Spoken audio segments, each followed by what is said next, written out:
Over these days of Yom Tif, our community has been outraged, angered by the actions of state government and by the decree of our governor singling out our institutions. Our outrage is certainly justified. However, we must be careful. This outrage should not cause us to be more lax in protecting ourselves.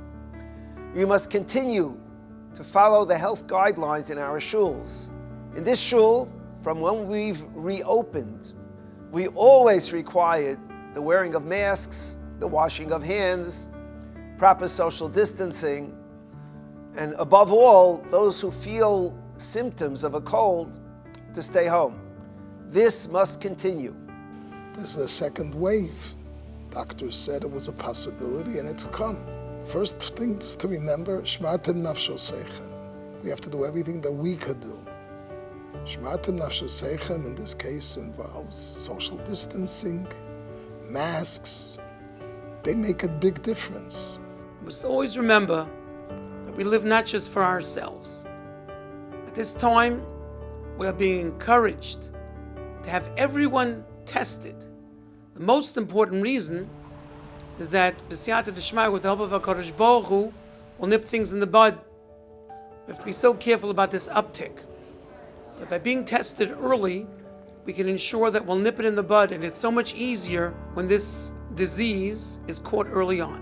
We are calling on everyone in our community to test for the virus over the next days. The typical incubation period of 3 to 5 days after Yom Tif means that starting from Thursday or Friday of this week, we should be testing.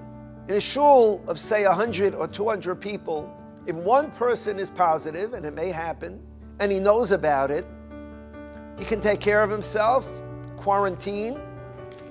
If he's unaware of it, and it starts to spread, God forbid, in a shul, it would lead to devastating consequences. We must not be afraid to test. Those who are well, those who have antibodies, everybody should be testing and should be testing often. We have to follow the guidelines of the CDC, follow our Rabbanim, follow Talmidei Chachamim, and be the source of inspiration that we've always been to the world.